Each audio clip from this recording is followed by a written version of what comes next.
warahmatullahi wabarakatuh. Perkenalkan, nama saya Triadi Cesimiranti dengan NIM 203190040 dari kelas MPI 4B. Saya adalah salah satu mahasiswa dari Universitas Islam Negeri Sultan Taha Saifuddin Jambi, Fakultas Tarbiyah dan Keguruan, Program Studi Manajemen Pendidikan Islam. Baiklah, video ini bertujuan untuk memenuhi tugas UAS saya pada mata kuliah Metode Penelitian dengan dosen pengampu Ibu Dian Nisa Istopa, SPD MPDI. Baiklah, saya akan menjelaskan materi yang berjudul tentang populasi dan sampel penelitian. Pengertian populasi penelitian. Populasi adalah keseluruhan, totalitas, atau generalisasi dari satuan, individu, objek atau subjek yang mempunyai kuantitas dan karakteristik tertentu yang akan diteliti, yang dapat berupa orang, benda, institusi, peristiwa, dan lain-lain yang di dalamnya dapat diperoleh atau dapat memberikan informasi penelitian yang kemudian dapat ditarik kesimpulan. Dalam sebuah penelitian, populasi harus didefinisikan dengan jelas apa atau siapa, di mana atau kapan, apa atau siapa lebih kepada isi dari penelitian.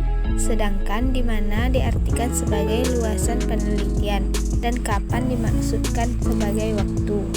Pengertian sampel penelitian. Sampel adalah wakil atau sebagian dari populasi yang memiliki sifat dan karakteristik yang sama, bersifat representatif dan menggambarkan populasi sehingga dianggap dapat mewakili semua populasi yang diteliti. Teknik pengambilan sampel berguna untuk membantu para peneliti dalam melakukan generalisasi terhadap populasi yang diwakili. Sampel merupakan sebagai bagian kecil dari anggota populasi yang diambil menurut prosedur tertentu yang dapat mewakili populasinya. Sampel digunakan jika populasi yang diteliti besar dan peneliti tidak mungkin mempelajari seluruh populasi. Proses pengambilan sampel.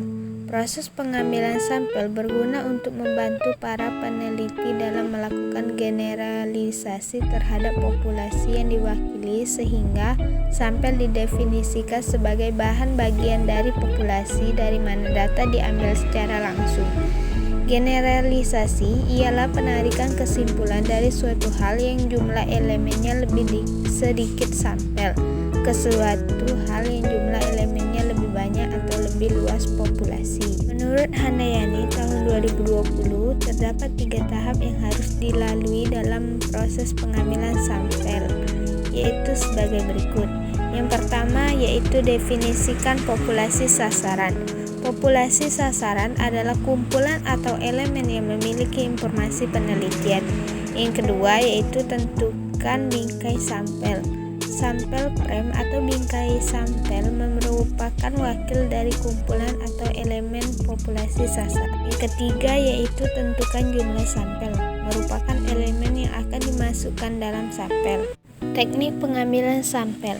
Menurut Handayani tahun 2020, teknik pengambilan sampel atau biasa disebut dengan sampling adalah proses menyeleksi sejumlah elemen dari populasi yang diteliti untuk dijadikan sampel dan memahami berbagai sifat atau karakter dari subjek yang dijadikan sampel yang nantinya dapat dilakukan generalisasi dari elemen populasi.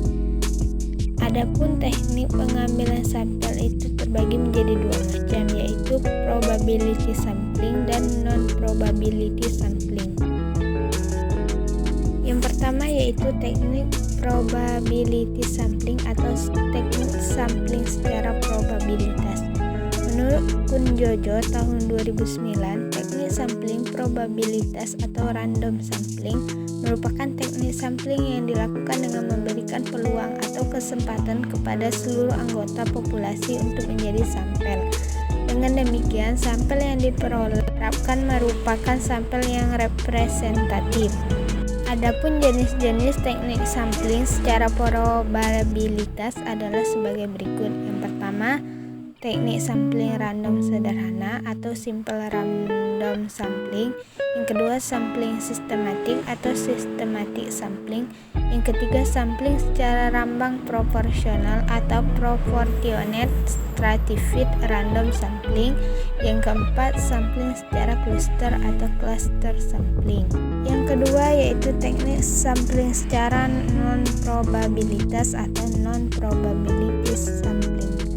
Menurut Kunjojo tahun 2009, teknik sampling non-probabilitas adalah teknik pengambilan sampel yang ditemukan atau ditentukan sendiri oleh peneliti atau menurut pertimbangan pakar.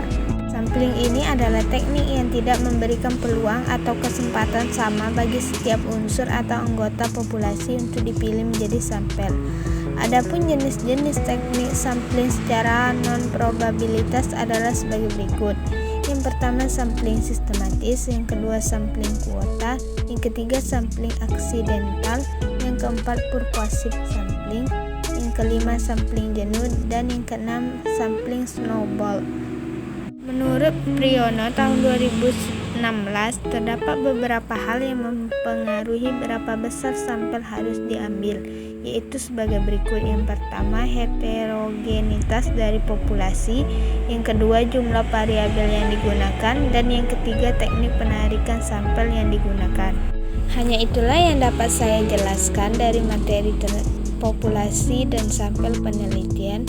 Mohon maaf jika terdapat kekurangan dan kesalahan. Saya akhiri. Wassalamualaikum warahmatullahi wabarakatuh.